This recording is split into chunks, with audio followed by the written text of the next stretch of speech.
In the United States, we have an amusement park called Six Flags. There's many of them around North America at this point, but the first one was right here in Texas, which is how it got its name. Because it said that Texas has had six flags flying over it, going back all the way to the Spanish in 1519. Of course, there were indigenous people who were running this place for thousands of years before that, but they didn't have a flag. No flag, no country. You can't have one. One of those flags, by the way, is the Confederate flag. So, if you've ever had fun at Six Flags, do better. But another of those flags is, of course, the Texas flag, because as anybody from Texas will shout from the rooftops, we were once our own country. What they don't usually point out is that it only lasted 9 years. So, yeah. It wasn't a huge success. Friends lasted longer than the Republic of Texas. But Texas isn't unique.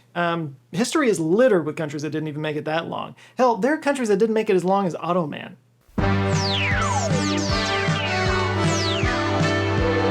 So today we're going to explore the weird history of short-lived countries, including one that only lasted 15 minutes. Of course, the first step in picking the shortest-lived countries is to be super pedantic and ask the obvious question: what is a country? It's not as easy to answer as you might think. We tend to think of countries as, places on a map, but as I've learned many times on this channel, maps can be quite contested. A YouTuber friend of mine one time once said that all maps are politics, and holy crap, that's true. Yeah, I'm thinking about the time that I did a video about the Artemis Accords, the Artemis program, and we used a map from Wikipedia that showed all the participating countries, which is pretty non-controversial, but whoever made this map included Crimea as part of Russia. That did not go over well. Yeah, I had several comments calling me some kind of a shill for Putin, which I find deeply offensive. I mean, you really think that's the hardest I could sell out? Give me some credit. But it proves the point that there are a lot of contested places in the world, including some countries that consider themselves independent while another country claims ownership of that territory. Taiwan, both Koreas, and Northern Cyprus are all examples. Same with Israel and Palestine, which you may have heard about. I mean, technically anybody can just declare themselves a country, but, just declaring something doesn't make it true. I declare bankruptcy! Hell, I could declare this room its own country. All rise for the singing of our national anthem. My Zoe, 'tis of the sweet land of bulldog farts. So there are a couple of theories around what defines a country. One's called declarative theory, and the other is constitutive theory. Declarative theory goes back to 1933 from a meeting of North and South American nations at Montevideo, Uruguay. According to it, a state, which I'm going to use as a synonym for country, has all of the following: a defined territory, a permanent population, a government, and the capacity to enter into relations with other states. The other theory, the constitutive theory, basically says that you're a country if other countries agree that you're a country. But for the purposes of this video, I'm going to kind of put a tweak on the declarative theory and narrow it down to three things. 1, holds territory with a defined border, even if that border is contested. 2, has a functioning government and/or constitution. And 3, is populated by a distinct people that recognize the government. And yeah, I know this is way oversimplified. I'm not trying to run a constitutional international law class here. No need to get bogged down in the details. This is just a fun little YouTube video. Also, I left out the foreign relations bit because those things take time, building relations with other countries, and many of the countries on this list just literally were not around long enough to make that happen. By the way, if you're wondering what the current youngest country in the world is right now, it's South Sudan, who will turn 14 this year. South Sudan split from Sudan proper after suffering through 2 civil wars, the last of which ran all the way from 1983 to 2005. A 2005 peace agreement paved the way for the division, but their independence was achieved on July 9, 2011.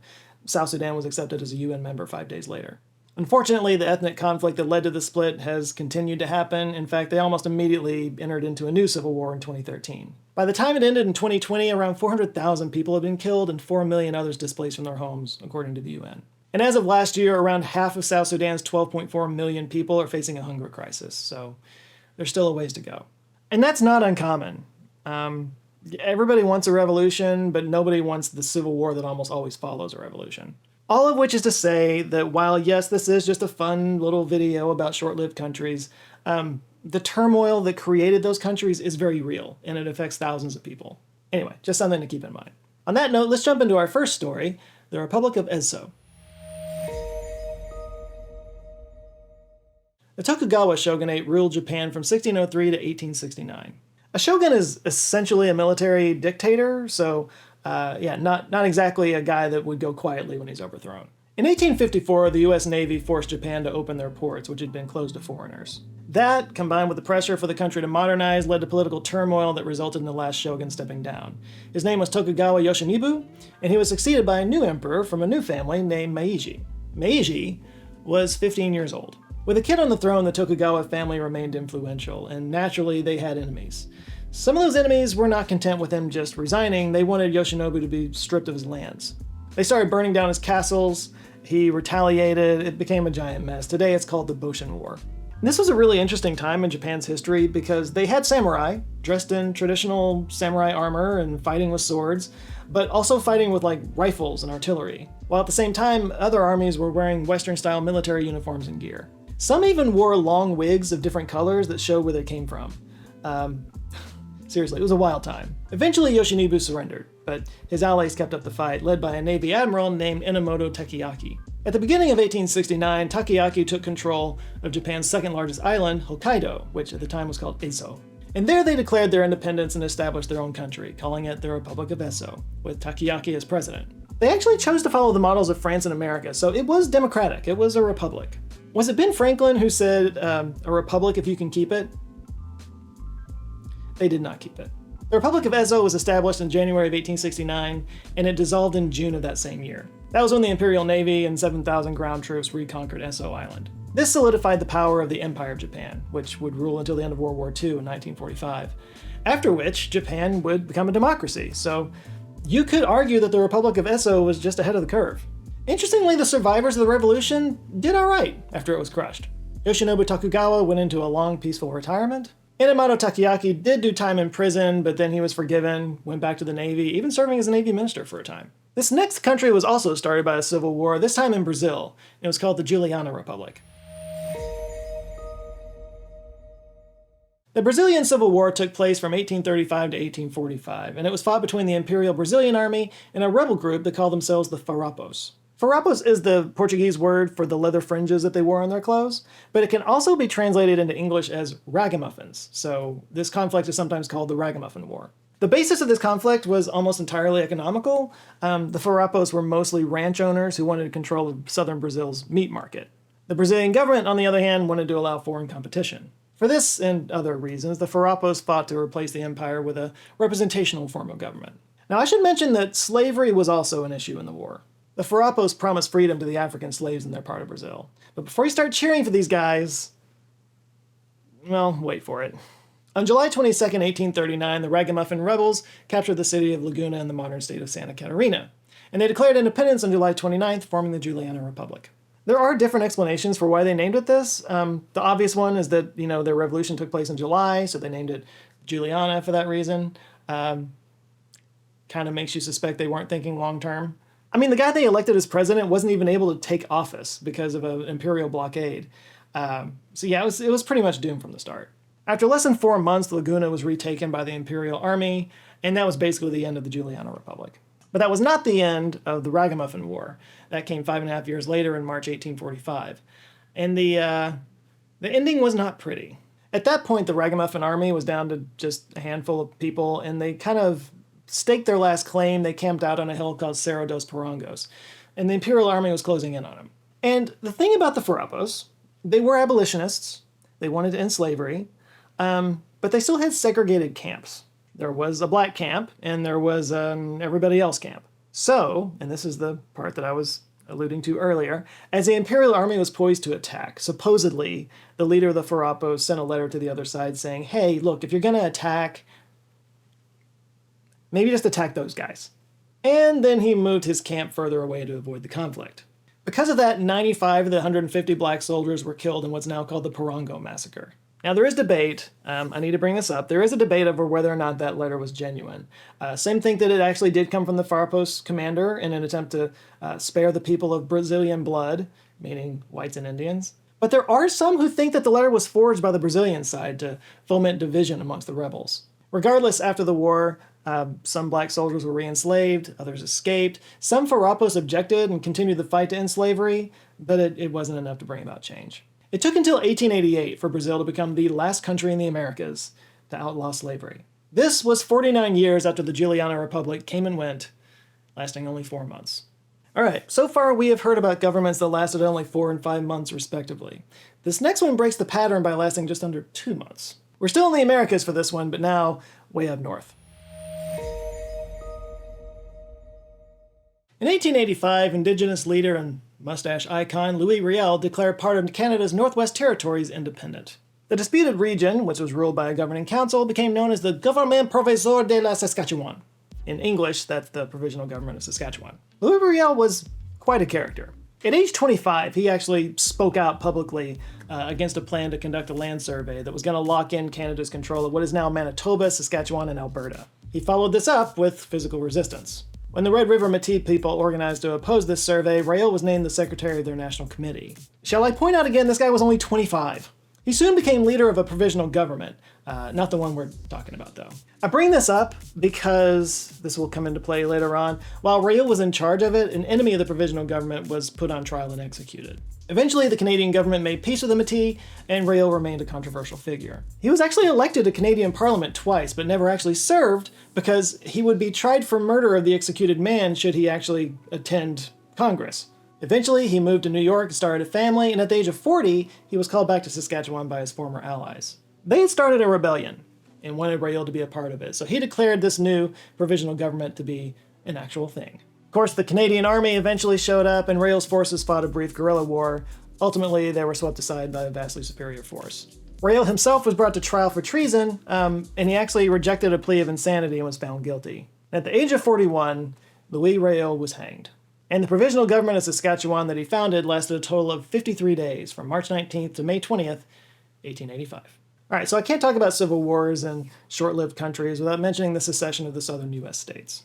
Now, the Confederate States of America, they lasted far too long to be mentioned on today's list, though it was only like 4 years. But it wasn't the only country, by my definition, to spin out of the U.S. Civil War. Because before the Confederate States of America came the Palmetto Republic. The Palmetto Republic was a nickname for the secession of South Carolina. South Carolina was the first state to secede after Abraham Lincoln was declared president. And this secession movement had started actually before Lincoln took office, back when James Buchanan was still president in 1860. But after the election, on December 20th, 1860, South Carolina declared its secession from the Union.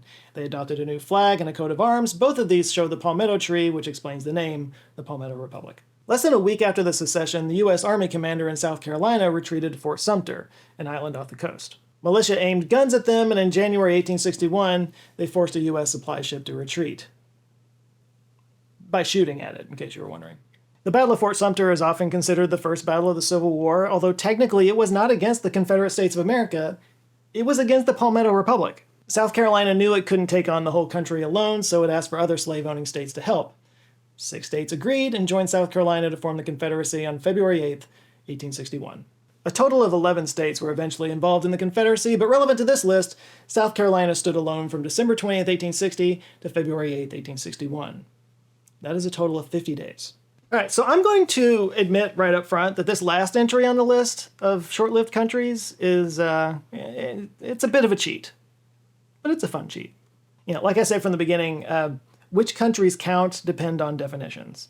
And none on this list stress the definition more than this one.